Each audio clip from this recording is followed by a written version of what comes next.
अस्सलाम वालेकुम, मैं डॉक्टर ज़फ़र मीर आपको इस वीडियो लेक्चर में वेलकम करता हूँ।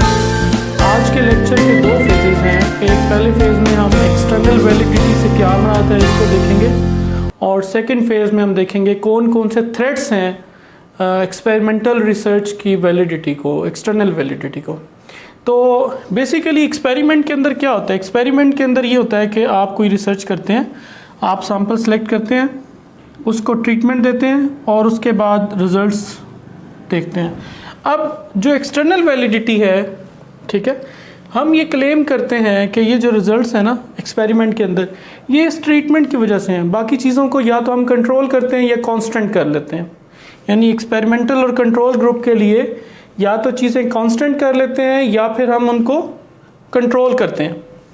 अच्छा, अब एक्सटर्नल वैलिडिटी से ये मुराद है कि generalisation of these findings to non-experimental populations।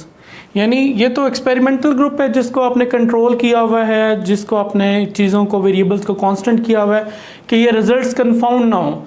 अब ये जो रिजल्ट्स आ गए हैं इनको हम जनरलाइज करना चाहते हैं over the non experimental populations. वो पॉपुलेशन, वो इंडिविजुअल्स, वो सेटिंग्स, वो कंडीशंस जो एक्सपेरिमेंटल कंडीशंस में नहीं आती, ठीक है, उन तक हम अपने रिजल्ट्स को जनरलाइज करना चाहते हैं। तो ये एक्सटर्नल वैलिडिटी है। और ये मैंने अक्सर जो मेरी उसमें ऑब्जर्वेशन में आया कि जितनी भी रिसर्चेस मैंने देखी हैं, बड़े कम रिसर्चर ऐसे हैं जिन्होंने एक्सटर्नल वैलिडिटी के जो है ना के बारे में बात की है या उसके थ्रेट्स को कंट्रोल किया है, ठीक है, या उसको अपने थीसिस के अंदर कहीं लिखा है कि ये थ्रेट्स थे एक्सटर्नल वैलिडिटी को और मैंने इस तरह कंट्रोल किया है। तो आप अपने थीसिस के अंदर ये ज़रूर ऐड करें कि इंटरनल और एक्सटर्नल वैलिडिटी के थ्रेट्स को आपने कैसे मिनिमाइज़ किया या रिड्यूस किया। अच्छा, अब थ्रेट्स की तरफ आते हैं, ठीक है। थ्रेट्स कौन कौन से हैं? इंटरेक्शन इफेक्ट्स ऑफ सिलेक्शन बाइस विद ट्रीटमेंट। यानी जो आप सब्जेक्ट सेलेक्ट करते हैं उनका ट्रीटमेंट के साथ इंटरेक्शन आता है, जिसकी वजह से ये रिजल्ट्स कन्फ्यूज़ हो जाते हैं, कन्फाउंड हो जाते हैं और आप जनरलाइज नहीं कर पाते। इसी तरह interaction effect of pre testing and treatment, reactive effects of experimental procedures, multiple treatment interference, specificity of variables और experimental effects। ये मुख्तलिफ तरह के थ्रेट्स हैं जो क्या करते हैं, बेसिकली इस रिज़ल्ट को कंफाउंड करते हैं। ये जो फाइनल रिज़ल्ट होता है एक्सपेरिमेंट का, इसको कंफाउंड कर देते हैं, इस रिज़ल्ट को, इस फाइंडिंग को, और हम इसको जनरलाइज नहीं कर सकते over different individuals, settings and conditions, ठीक है। और हम क्लेम बड़ा सा कर लेते हैं कि शायद ये जो हमने एक्सपेरिमेंट किया है ये ओवर द लार्ज पॉपुलेशन जो है ना ये रिजल्ट्स जनरलाइजेबल है, ठीक है। तो हम इनको आज डिटेल में डिस्कस करते हैं। अच्छा, सबसे पहले है interaction effect of selection biases and treatment. जब आप सेलेक्ट करते हैं ना, सैंपल सेलेक्ट करते हैं, तो दो तरीके हैं, या तो आप रैंडम सैम्पलिंग करते हैं या आप इंटेक्ट ग्रुप ले लेते हैं, ठीक है।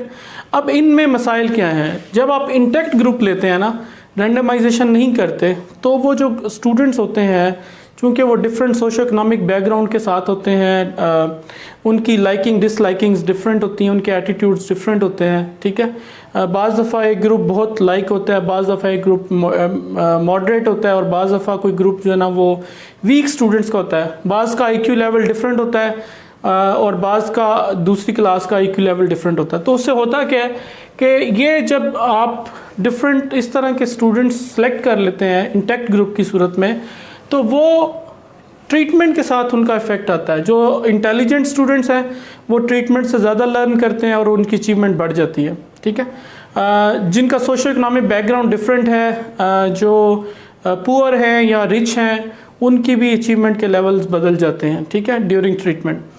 तो इवन आप रैंडमाइजेशन करते हैं तो एक स्कूल जो है वो पूरी पॉपुलेशन को कैसे एक्सप्लेन करता है या कैसे रिप्रेजेंटेटिव उसका हो सकता है, ठीक है। मसलन आप कोई एक्सपेरिमेंट करने के लिए एक स्कूल ले लेते हैं या दो स्कूल ले लेते हैं और आप क्लेम करते हैं कि ये जो स्कूल्स हैं ये इस पूरी पॉपुलेशन को रिप्रेजेंट करते हैं, ठीक है।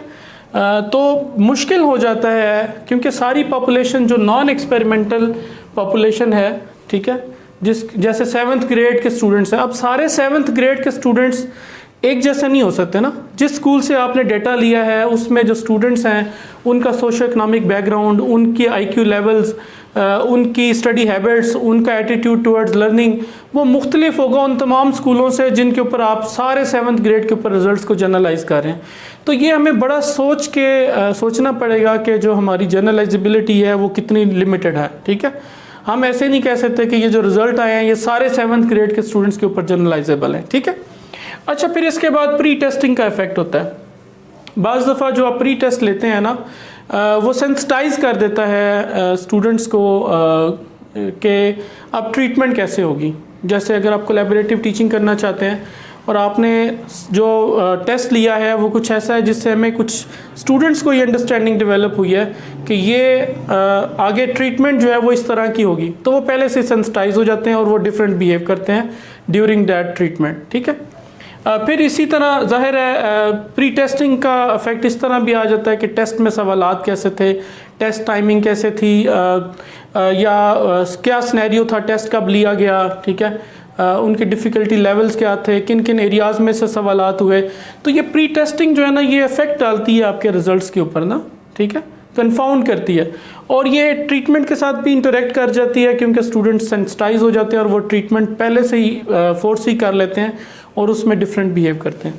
अच्छा, फिर इसी तरह reactive effects of experiment procedures, जो प्रोसीजर्स हैं डिफरेंट किस्म के एक्सपेरिमेंट के वो सेंसिटाइज करते हैं स्टूडेंट्स को जो ग्रुप में होते हैं और वो डिफरेंट बिहेव करते हैं। जैसे मुख्तलिफ किस्म के इफेक्ट्स जो है ना वो ऐड होते हैं।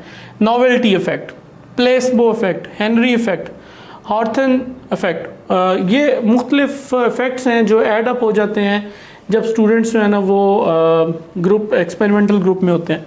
मसलन अगर कोई नई ट्रीटमेंट है तो वो सेंसिटाइज हो जाते हैं कि नई ट्रीटमेंट के ऊपर उनके ऊपर इफेक्ट करेगी, उनके लिए नई होती है तो वो उस वजह से डिफरेंट बिहेव करते हैं। फिर इसी तरह ये हॉर्थन स्टडीज़ ये कहती हैं या ये इफेक्ट ये कहता है कि आपका बिहेवियर डिफरेंट हो जाता है क्योंकि आप एक्सपेरिमेंट के अंदर होते हैं। ठीक है, और आप ये सोचते हैं कि आपको कोई ऑब्जर्व कर रहा है। ठीक है, being part of the experiment आप सेंसिटाइज हो जाते हैं और डिफरेंट बिहेव करते हैं। इसी तरह हेनरी इफेक्ट ये कहता है कि आपके जो कंट्रोल ग्रुप के टीचर्स और स्टूडेंट्स हैं वो सेंसिटाइज हो जाते हैं, पोटेंशियल थ्रेट फील करते हैं कि being compared with the experimental group ना। तो ये भी इफेक्ट जो है ना वो रिजल्ट्स के ऊपर इफेक्ट करता है कि जो टीचर्स हैं कंट्रोल ग्रुप में और एक्सपेरिमेंटल ग्रुप में वो एक दूसरे के साथ फील करते हैं कि हमारा कोई कंपैरिजन हो रहा है कि किसका इफेक्ट बेहतर आना है। स्टूडेंट्स भी बाज़ दफ़ा फील करते हैं कि उनका उनके साथ कोई मुकाबला है, तो समटाइम्स ये भी ऐड करता है रिजल्ट्स के अंदर। प्लेसबो इफेक्ट भी आता है। प्लेसबो इफेक्ट को मिनिमाइज़ करने का वैसे एक तरीका मौजूद है। मेडिकल साइंसेज के अंदर जब रिसर्चेस की जाती हैं ना तो वो क्या करते हैं, एक्सपेरिमेंटर जो होता है उसको भी डबल ब्लाइंड एक्सपेरिमेंट करते हैं। जो ए पर्सन है जो प्रॉपर जो एडमिनिस्टर कर रहा है एक्सपेरिमेंट को, वो क्या करता है, जो सेकंड एक्सपेरिमेंटर होता है उसको नहीं बताता कि एक्चुअली कौन सी मेडिकेशन जो है ना वो कौन सा एक्सपेरिमेंटल ग्रुप में बंदा है, कौन सा कंट्रोल ग्रुप में। और स्टूडेंट्स को या उन मेंबर्स को भी नहीं पता होता जो सब्जेक्ट्स होते हैं कि वो एक्सपेरिमेंटली ट्रीट किए जा रहे हैं या कंट्रोल ग्रुप के तौर पे ट्रीट किए जा रहे हैं। ठीक है, तो वो मेडिसिन जो दी जाती है वो एक जैसी दी जाती है, लेकिन उसमें फ़र्क ये रखा जाता है कि एक तो मेडिसिन वो है जिसका इफेक्ट देखना है, दूसरी प्लेसबो होती है, यानी वो बेसिकली ऑर्डिनरी एक मेडिसिन होती है जो एक्चुअली कॉपी होती है दूसरी मेडिसिन की, लेकिन एक्चुअली वो नहीं होती। ठीक है, जैसे कि आप कोई मीठी गोली बना देते हैं लेकिन वो उसी टाइप की है जो दूसरी गोली थी, तो इफेक्ट बाद में देख लेते हैं कि जो एक्सपेरिमेंटल मेडिसिन थी उसका इफेक्ट क्या आया। ठीक है, तो ये डबल ब्लाइंड एक्सपेरिमेंट भी आप जो है ना वो करते हैं। अच्छा, फिर इस तरह मल्टीपल ट्रीटमेंट इंटरफेरेंस, आप एक ही ग्रुप को 3 मुख्तलिफ ट्रीटमेंट्स देते हैं तो उसका एक ट्रीटमेंट का इफेक्ट एडअप होता है दूसरी ट्रीटमेंट में, फिर तीसरी ट्रीटमेंट में। तो ये अगर आप ज़ाहिर रिजल्ट्स को जनरलाइजेबल नहीं बना सकते, अगर आपकी ये ट्रीटमेंट्स उसी सीक्वेंस में नहीं होंगी, उसी फॉर्मेशन में उन्हीं एक्टिविटीज़ के साथ अगर आप नहीं करेंगे तो वो रिजल्ट्स जनरलाइजेबल नहीं होंगे। ठीक है, तो हमें ये मल्टीपल ट्रीटमेंट इफेक्ट को भी देखना है कि ये रिजल्ट्स के ऊपर जो कम्प्रीहेंसिव जब रिज़ल्ट निकलता है फाइनल तो उसके ऊपर इन तीनों का इफेक्ट आता है। ठीक है, तो कैसे हम एक ट्रीटमेंट को दूसरी ट्रीटमेंट से अलग करेंगे या साथ साथ आप उसका एग्ज़ाम ले लेंगे, क्योंकि आपने जब एंड पे एग्ज़ाम लेना है तो तीनों का एग्ज़ाम में के ऊपर तीनों का इकट्ठा इफेक्ट जो है ना वो कैसे हम एलेबोरेट कर पाएंगे। और फिर सीक्वेंस बड़ा मैटर करेगा कि पहले क्या ट्रीटमेंट दी, फिर क्या दी, फिर क्या दी, ठीक है, उनका क्या सीक्वेंस रखा, उसमें कोई लॉजिकल सीक्वेंस था कि नहीं, ठीक है। तो जब आप मल्टीपल ट्रीटमेंट देंगे तो अल्टीमेटली रिजल्ट्स जो है ना वो कन्फाउंड हो जाएंगे, हम अलग से सेपरेट नहीं कर सकेंगे कि किस ट्रीटमेंट की वजह से वो इफेक्ट हमें मिल रहा है, ठीक है, उनमें सीक्वेंस क्या है, क्या लॉजिकल सीक्वेंस है कि नहीं है, ठीक है। स्पेसिफिसिटी ऑफ वेरिएबल्स, ये भी बड़ा इंपॉर्टेंट है। जो हमारे रिजल्ट्स हैं या फाइंडिंग्स हैं, हमने ज़ाहिर है वेरिएबल्स को डिफ़ाइन किया होता है ऑपरेशनली, तो जो ऑपरेशनल डेफिनेशन आपने की है किसी खास कॉन्टेक्स्ट में, जब आप अगर ऑपरेशनल डेफिनेशन बदलेगी सेम वेरिएबल की तो अल्टीमेटली रिजल्ट्स जनरलाइजेबल नहीं रहेंगे, ठीक है। तो आपने जब भी रिजल्ट्स को जनरलाइज करना है तो बड़े स्पेसिफिक होकर करना है कि इस डायरेक्शन में अगर आपका वेरिएबल इस तरह डिफाइन होगा, अगर आपकी ट्रीटमेंट इस पैटर्न पे होगी तो रिजल्ट्स जो है ना वो आपके जनरलाइजेबल होंगे, ठीक है। स्पेसिफिसिटी ऑफ वेरिएबल्स से ये भी मुराद है कि सिर्फ ये नहीं कि आपने वेरिएबल्स की ऑपरेशनल डेफिनेशन स्पेसिफिक करनी है, आपने सेटिंग्स स्पेसिफिक करनी है, आपने इंस्ट्रूमेंट स्पेसिफिक करने हैं, आपने प्रोसीजर स्पेसिफिक करना है, ठीक है। फिर एक्सपेरिमेंटर इफेक्ट, एक्सपेरिमेंटर बाइसेस आ जाती हैं। जब एक्सपेरिमेंटर खुद एक्सपेरिमेंट में शामिल हो जाता है तो उससे एक मसला ये है कि एक्सपेरिमेंटर ये बाइस आ सकती है कि वो ये चाहता हो कि उसका एक्सपेरिमेंट ज़्यादा अच्छा रिजल्ट दे as compared to control group, ठीक है। तो इसको आपने कैसे कंट्रोल करना है, क्योंकि एक्सपेरिमेंटर बाइसेस डेफिनेटली होती हैं और इनको कंट्रोल कैसे करना है, और ये अल्टीमेटली जनरलाइजेबिलिटी को रोकेगा ना, रिजल्ट चूंकि कंफाउंड होगा एक्सपेरिमेंटर बाइसेस की वजह से, तो इसलिए हम उसको जनरलाइज नहीं कर पाएंगे, क्योंकि वो एक्सपेरिमेंटर जो उसका जो तरीक़ाकार है, वे ऑफ टीचिंग है, वे ऑफ ट्रेनिंग है, उसकी पर्सनैलिटी है, उसका स्टाइल है, उसका कम्युनिकेशन स्टाइल है, ये सारी चीज़ें मैटर करेंगी और इसको हम जनरलाइज नहीं कर पाएंगे दूसरी सेटिंग्स में कि वैसा ही कोई एक्सपेरिमेंटर, वैसी ही जो टीचिंग मेथडोलॉजी और वैसे ही जो स्टाइल के साथ मौजूद होगा तो रिज़ल्ट्स इसी तरह के आएंगे, ऐसा मुमकिन नहीं है। ज़रूरी नहीं कि इस तरह के रिज़ल्ट जो ए पर्सन की वजह से आए हैं वो CDEFGH पर्सनस की वजह से भी वही रिज़ल्ट आए, तो ज़ाहिर है उनमें वेरिएशन हमें मिलेगी। तो ये कुछ चीज़ें हैं जो हमें ज़रूर एड्रेस करनी चाहिए जब हम एक्सपेरिमेंटल रिसर्च को लिखें। इस वीडियो की डिस्क्रिप्शन बॉक्स में एक आपको लिंक दिया गया है इंटरनल वैलिडिटी के थ्रेड्स का, उसको भी ज़रूर देखें और इस वीडियो को भी ज़रूर देखें। और इसको जब आप एक्सपेरिमेंटल रिसर्च लिख रहे हो तो उनमें इन थ्रेड्स को, प्रोसेस के थ्रेड्स को जो इंटरनल वैलिडिटी के थ्रेड्स हैं और फिर जनरलाइजेबिलिटी के थ्रेड्स को ज़रूर कैटर करें कि किस तरह आपने वेरिएबल्स को कांस्टेंट किया, किस तरह आपने वेरिएबल्स को कंट्रोल किया, ठीक है, और क्या एक्टिविटीज़ आपने ऐड की जिसकी वजह से ये थ्रेड्स जो हैं वो कंट्रोल होंगे, ठीक है। आई होप कि आपको एक्सपेरिमेंटल वैलिडिटी की एक्सटर्नल थ्रेड्स के बारे में इंफॉर्मेशन मिल गई होगी।